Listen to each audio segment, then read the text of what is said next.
राजसुनाखेला महोत्सव कमिटी तरफ राजसुनाखेला को एनएससी मान्यता दाबी आरंभ होइथिबा डिजिटल रैली को स्वागत करुछि। तेबे आज आम सहित उपस्थित अछंती राजसुनाखेलार जने विशिष्ट व्यक्तित्व राजसुनाखेलार कर्णधार कहले आदौ अत्युक्ति हेबो नाही, जे कि राजसुनाखेला शिक्षार विकास करबा पई आरंभ करथिले भक्त विहार नामक एक कॉलेज, जहा कि आज हजार हजार छात्र छात्री को शिक्षित करि परिछि। तेबे आसंतु सुनिबा कोन रहिछि ताकर प्रतिक्रिया।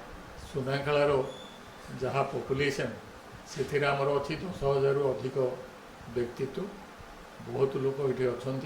तेणु यहाँ एनएससी मान्यता देवाई मु सरकार पाखे अनुरोध करुँच।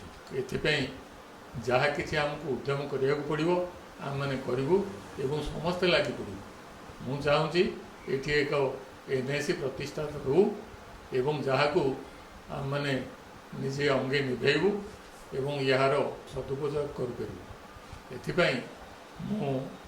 आमर सरकार निकट में अनुरोध करुँची सी जमी एक एनएससी मान्यता दिंतु। एक बजार जहाँकि प्रतिष्ठित बजार, एठारे बहुत व्यवसायी आसिक एकत्रित होती, भल कारबार हुए। तेणु ये अंचल ये हूँ आमर नयागढ़ और खोर्धार मध्यस्थली एठारे बहु व्यक्ति व्यवसाय कर चलती। तेणु व्यवसाय प्रतिष्ठान गुड़िक एठारे जेपरी उज्जवलमय होईची, एणु आमर ये अंचल जो आम चाहूँ जे गोटे एनएससी ये हो, ये एनएससी हेले आम मैंने यार उपकृत हबू एवं बहुत आमर आशा आकांक्षा पूर्ण हो।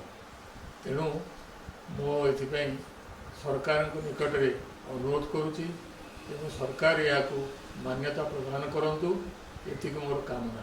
जहाँ आपण मान शुणुथिले तांको पाखरु सी जण एमिति व्यक्तित्व निज जीवन अनेक समय यही राजसुनाखेला माटी पई किपरि राजसुनाखेला माटी उन्नति होबो, विशेष करी शिक्षा दिगरे किभଳି राजसुनाखेला माटी निजर ना रखिबो ताकु नै निज जीवन बहुत समय काटी दैछंती, किपरि विकास होबो। तांकरी स्वर रे आमे स्वर मिसाई निश्चित भाव में किभଳି राजसुनाखेला को एनएससी मान्यता मिलिबो सेथि प्रति दौड़े आमे दौड़िबा निजर लक्ष्य स्थल पहुँची परिबा। नमस्कार।